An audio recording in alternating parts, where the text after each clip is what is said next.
Salam, növbəti dərsimiz Azərbaycan tarixindən Atropatena dövləti olacaqdır. Bu mövzumuz da istər həm abituriyentlər yarana bilər, həmçinin ki, məktəblərimizdə yarana bilər. Bildiyimiz kimi, Makedoniyalı İskəndər eradan əvvəl 330-cu ildə Şərqi yürüş zamanı Azərbaycanı və müasir İranı idarə edən nəhəng bir Əhəmənilər imperiyasının varlığına son qoyur. Və İskəndər eradan əvvəl 330-cu ildə verdiyi fərmanla Əhəmənilərin bütün satraplarını, canişinlərini işdən azad edir və həmin əraziləri yerli canişinləri idarə etməsinə tapşırır. İlk əvvəl Əhəmənilərə tabi olan Atropat, o canişin idi, İskəndərə tabi olmur. İskəndər tabi olmur, daha sonra isə bir müddət keçəndən sonra İskəndərə tabi olur və eradan əvvəl 328-ci ildə Makedoniyalı İskəndər Atropatı Kiçik Midiyanın satrapı vəzifəsini yenidən təyin edir. Böyük Midiyanı isə İskəndər öz idarə etməsinə saxlayır. Böyük Midiyanın belə ki, önəmi var idi. O həm istər ərazisinə görə böyük idi və həmçinin ki, mühüm ticarət yolları üzərindən keçirdi və imperiyanın şərqi ilə əlaqələrində mühüm rol oynayırdı. İskəndər dediyimiz kimi Makedoniyalı İskəndər Atropatı Kiçik Midiyanın satrapı təyin edir. Daha sonra isə eradan əvvəl 327-ci ildə İskəndər Hindistan yürüşündə zaman Böyük Midiyada İskəndərə qarşı Baryaks adlı bir üsyan olur. Üsyan çıxarır bu şəxs.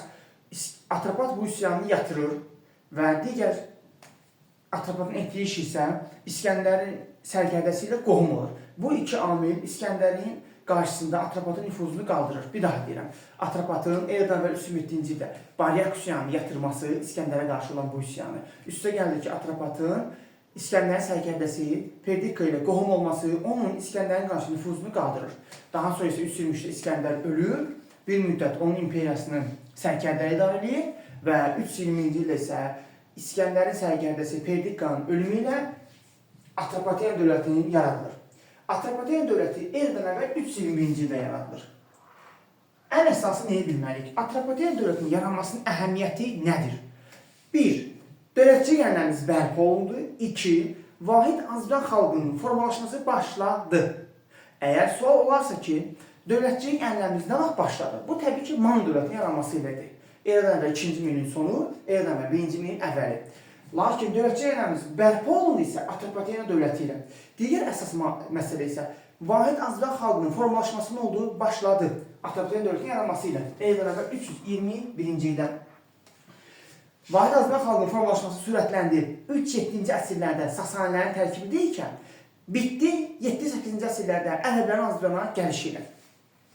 Atropatena dövlətinin əraziləri müasir günümüzün Cənubi Azərbaycanı, bəzi Azərbaycan Respublikasının cənub rayonları, qərbində Zagros dağları silsiləsi uzanır.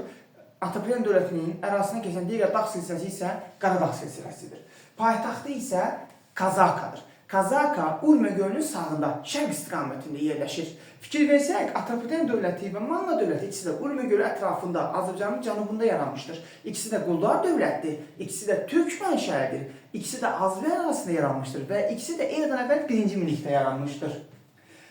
Atropatena dövlətinin yaranmasında bir neçə tayfalar iştirak etmişdir. Əsas tayfalar Maq, Müq, Matay, Kaspi, Kadusi. Ən əsası Atropatena dövləti türk mənşəlidir. Bunu da qeyd edirik bir daha. Bizə məlum olan Atropatena hökmdarları hansılardır? Atropat, birinci hökmdar, Artabazan, daha sonra ardınca gəlir Artabaz, sonra gəlir Ariobarzan, sonra gəlir Ariovast. Yəni bizə məlum olan 5 hökmdar var. Başlayırıq Atropata. Atropat, Atropatilər sülaləsinin əsasını qoydu və müstəqil dövlət yaratdı. Eradan əvvəl 321-ci ildə paytaxt Kazaka. Daha sonra gəlir hökmdar Artabazan. Hökmdar Artabazanın dövründə Atropatena dövləti güclü idi. Lakin gözləmədiyi bir iş baş verdi.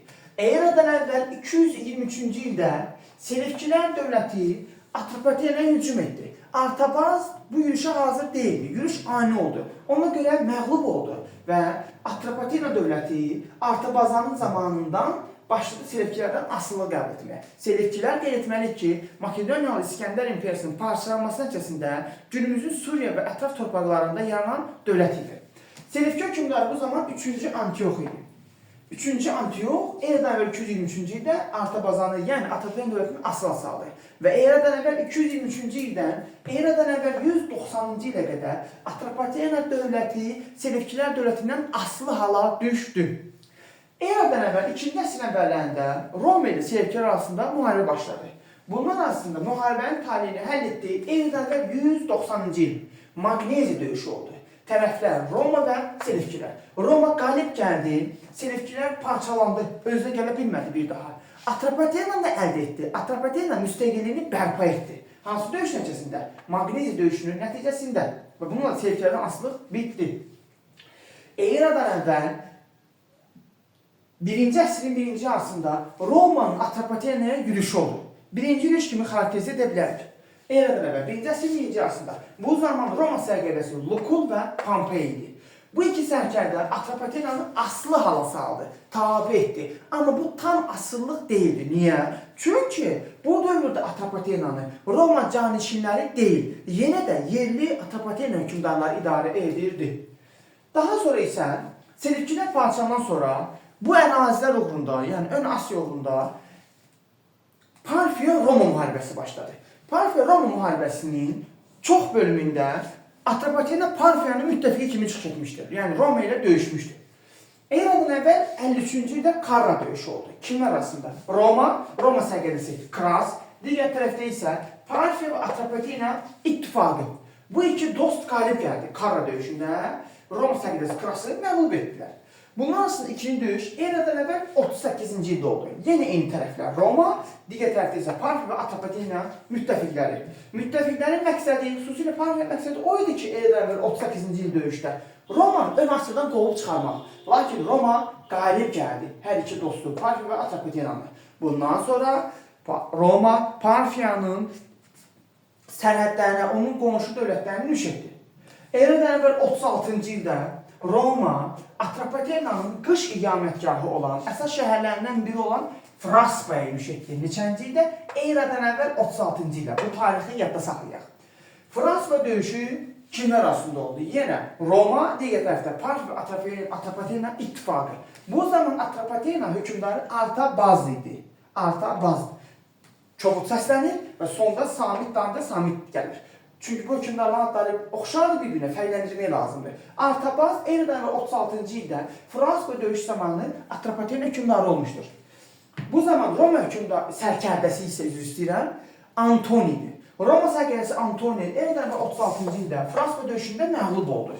Parfiya Atropatena müttəfiqlərinə. Atropatena hökmdarı Artabaz dedi və Antoni geri çəkildi, çıxdı getdi. Hələ nə oldusa bu döyüşdən sonra oldu. Çünki Artabaz gördü ki, Fransız döyüşündən sonra artıq Parfiya Atropatenaya müttəfiqi kimi baxmır. Münasibətlər körəlib. Parfiya artıq Atropatenanı işğal etmək istəyir.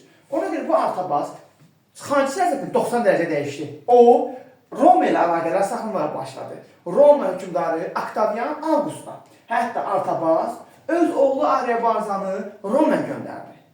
Artabaz ölür. Ondan sonra hakimiyyətə gəlir Ariobarzan. Hökmdar Ariobarzanın xüsusiyyətləri 1. Müəyyən müddət Romada yaşayıb. 2. Ariobarzan Roma hökmdarı Oktavian Avqustun köməyi ilə yardıma gəlib. 3. Oktavian Avqust Ariobarzana ermənilər üzərində hakimiyyət verir. Bu Ariobarzanın xüsusiyyətləridir. Sonuncu hökmdar isə Ariovast olur. Ariovast bizim İranın 20-ci ilində ölür və bunun da Parfiya Atropatenanı işğal edir. Və bununla da Parfiyanın müstəqil dövlətçiliyinə son qoyulur. Daha sonra Atropatena müstəqil dövlətçiliyinə son qoyulandan sonra o bir ərazi kimi mövcud olur. Biz nə dedik? Biz dedik ki, eradan əvvəl 36-cı ildə Fransız döyüşü oldu. Həmin ildə Asiya qitəsində nə oldu? Çox sadə. Şərqi Hun dövləti, üzr istəyirəm, Qərbi Hun dövləti eradan əvvəl 36-cı ildə Çin Xan Suasi tərəfindən varlığına son qoyuldu. Yəni eradan 36-cı ildə Çin Xan Suasi Qərbi Hun dövlətinin varlığına son qoyulduğu ildə Azərbaycandan oldu, Fransız döyüşü oldu. Eyni ildə onun hadisələri qeyd etməliyik ki, Roma 2 dəfə Atropatena ilişdi. Birinci yürüyüş eradan əvvəl 1-ci əsrin 1-ci yarısında Lukul və Pompey Atropatenanı tabe edirlər. İkinci yürüyüş eradan əvvəl 36-cı ildə Roma sərkərdəsi Antoni, Fransız döyüşü. Bu dəfə isə Roma məğlub oldu. Ən əsas məsələ, Azərbaycana heç bir Roma imperatoru yürüyüş etməyib, yəni Atropatenaya. Nə Luku və Pompei, nə də Antoni bunlar imperator deyildilər. Bunlar sərkərdə idilər, heç hökmdar da deyildilər. Ən əsası Roma Atropatenaya yürüş edən vaxtda da Roma heç imperiya deyildi. Romada respublika dövrüdür. Bunları biz hökmən bilməliyik.